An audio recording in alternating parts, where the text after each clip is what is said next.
Welcome back, y'all, to the LANA Algorithm Example 2 circuit analysis problem.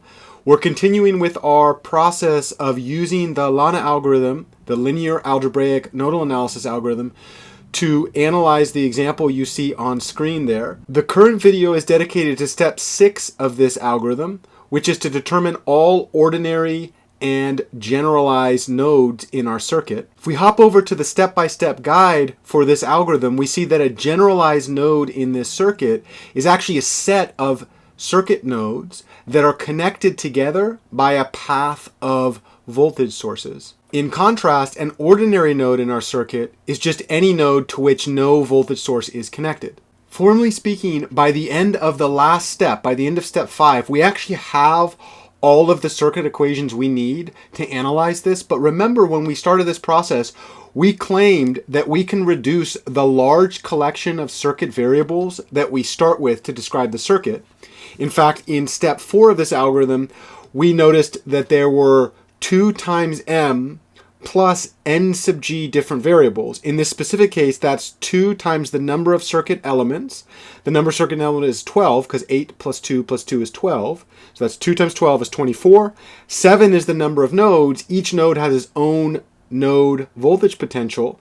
So that's 24 plus 7. So right now, before we actually do some reduction processes, we have 31 circuit variables that we want to solve for. One of the claims of the linear algebraic nodal analysis algorithm is we can actually transform or reduce this large collection of circuit variables into a simpler system with many fewer unknowns. In our case, we're going to reduce 31 variables to 4 unknown variables. And if we solve for our 4 unknown variables, we get all information about the 31 that we could want. Step 6 of this algorithm, which is determine ordinary and generalized nodes in our circuit, is really the first in a progression of steps designed to simplify our system and focus in on the most important variables we need to analyze the entire circuit. Before we just jump right into step 6 and finish it, I want to share some motivation for where step 6 comes from. Specifically, let's go back and remember what the node potential Kirchhoff voltage laws were. Remember that each and every variable representing a voltage drop across an element can be calculated as the voltage potential difference between the node voltages at either lead of that element. And what that means is that the vector V, remember the vector V was a block partitioned vector that had 3 subblocks, V sub R, the voltage drops across the resistors, V sub V, the voltage drops across the voltage sources, which were known, and then V sub I, the voltage drops across the current sources, which are unknown.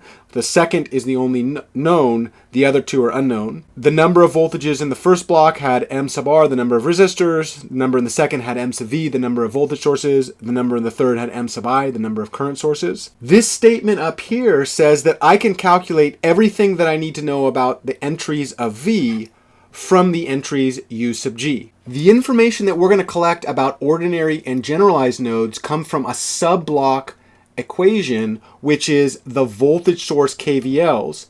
A sub VG, the voltage source sub-block of the entire incidence matrix, including the ground node, times the vector of node voltage potentials, including the ground node, so this is prior to choosing, is equal to the voltage drops across the voltage sources. The individual values of this vector, it's an M sub V times 1, can be read off the circuit schematic. So V sub V1, the first entry of that, in this case is 5 volts, but in general it's whatever the engineers that designed the schematic decided to be, and then V sub V2 in this case 5 volts as well, but in general it could be V sub V2, whatever we decide it to be. But this matrix equation actually has a scalar realization, which is that the voltage drop across the first voltage source, well, we just said that that was the node potential difference. In other words, it's the node 2 potential minus the node 7 potential, the green node potential minus the orange node potential. That's that voltage drops. Similarly, when we look over to the voltage drop across voltage source 2, that must be the yellow node 4 voltage potential minus the red node 5 voltage potential. But those scalar equations end up with a little bit of manipulation in matrix vector form. That was the major concept in writing the node potential KVLs. I can write this difference using the voltage source subblock of the entire incidence matrix multiplied by the corresponding unknown node voltage potentials, and that relates in this equation. That's what we just saw. But here's a claim. These individual scalar equations actually define interdependencies between these two node voltage variables. In other words, if I know one of those, I get the other one for free. They are not both unrelated unknown variables. One of them comes from knowing the other one. Let's focus in on the first of those. So if we look at voltage source 1, we know that the voltage drop across voltage source 1 is going to be U2 in green minus U7 in orange. But like we just said, if we know one of those voltage potentials, we get the other one for free. And in fact, we have two different choices on how to accomplish that. We could say, hey, let's suppose that the green node potential U2 is dependent on node potential U7 in orange. In other words, U7 is independent. If I know U7, I get U2 for free. And we'll call that choice V1.1. There are going to be two different choices. This is associated with voltage source 1. So assuming that U2 is dependent on U7, we can write, hey, the dependent node potential can be written in terms of the independent node potential that we've assumed to be independent. Once I have that, I already know the value of the voltage source that's in the design of my circuit. I can calculate the dependent one from the independent one and information that's already contained in my circuit. Now, of course, the choice that U2 was dependent was arbitrary. We could also choose the opposite, which is let's assume U7 is dependent, and that means immediately that I can find U7 from U2 with the additional information of what the voltage source value is. It doesn't matter which equation I use, but whichever one I use, the claim is one of these variables is independent. Once I know that one, I get the other one for free. So there are some interrelationships between the entries of my node potential vector U sub G that make it more than just unknown variables. They are connected. Some subset of those variables are connected. Let's really bring that point home through repetition. We just saw that we had some different choices on how to find one or the other in the first row. Let's look at the second row. So if I look at the interdependence between the node potentials on either side of voltage source 2, I see that I also have two choices. The first choice, I could choose U4 as the independent voltage potential. If I choose U4 as the independent, that means U5 is dependent on U4, and the dependence relation looks like this. If I bring U5 over to the other side and V over to this side, I see U5 depends on U4, and the equation would be U5 is equal to U4 minus VV2, no matter what VV2 is. No matter what value that voltage source provides, I know that I can find U5 from U4. The other choice for that voltage source is I could assume that U5 is independent, and U4 is calculated from U5. In that case, I would bring the independent over to the other side because I'm assuming that I'm going to get it. The governing equation there is the dependent value is the independent value plus the known constant provided by the voltage source. But what all this is leading up to is anytime I see a voltage source in my circuit, that voltage source introduces some redundancy, some dependence relationships between the two node potentials at either end. Remember, the whole idea is to reduce the number of unknowns. If I assume that one of these is independent, then the other one is not unknown with respect to that independent assumption. The other one becomes known by combining the independent one with the value of the voltage source. That observation is quite powerful and worth capturing so that we can really track the interdependencies between the entries of the vector U sub G. In order to capture that information, we're going to use something called the deactivated circuit heuristic. Remember, a heuristic is just a tool used to solve problems. The deactivated circuit heuristic says the following. In order to define what we call generalized and ordinary nodes, we're going to do two things. We're going to take a look at our original circuit, and we're going to reduce each voltage source value to 0. In other words, we're going to replace each voltage source with a short circuit. Similarly, we're going to take each current source in our circuit and reduce the value provided to that source to 0. Another way to say that is to replace each current source with an open circuit. So in the deactivated circuit heuristic, the values of V sub V1 get set to 0, the value of V sub V2 gets set to 0, the value of I sub I1 gets set to 0, and the value of I sub I2 gets set to 0. That's called deactivating the circuit. In this video, I'm not going to do a whole review of what a short circuit means, but the way that we represent that visually is when we set the voltage source values to 0, it's as if there is no node potential difference between the node on the bottom and the node on the top. That means that the voltage source in that instance is playing the role of a lead. It's literally like, what is the whole idea of a lead? A lead is that there's no change in voltage behavior anywhere along that lead. When I set that source to 0, I'm literally saying like the lead on the bottom is identical to the lead on the top. In other words, that's like erasing that element body and replacing it with a piece of wire. And that's exactly what we see here. When we deactivate that circuit, when we set that voltage source value to 0, we're literally just connecting the top lead with the bottom lead, assuming that element becomes an ideal conductor. The same thing is true over here. When I deactivate that voltage source, I'm literally just shorting that circuit. And the way I like to think about shorting is, if I were to actually follow this, I kind of have to go around the long way. But when I short it, I just go right through the heart of it. I go draw a short circuit. Similarly, when I think about setting the current source to 0 and creating an open circuit, what that means is when I'm traveling along this, no current is allowed to flow between nodes 4 and node 2. There's no current information. Well, when does no current happen in a circuit? That's equivalent to taking like a pair of wire cutters and cutting this element out and letting nothing jump.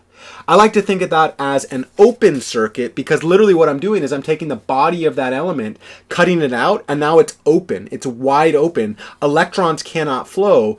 0 current runs through that element. That's the whole idea. We're setting that current source value to 0. Similarly, if I want to take this open circuit, I take that current source, set a value to 0, no current is allowed to flow. It is now an open circuit there. Which means under the deactivated circuit heuristic, in order to discover the interdependencies between the nodes that arise from voltage sources, I'm going to replace every current source with an open circuit. Just cut the body out, replace it with a hole so no current can flow.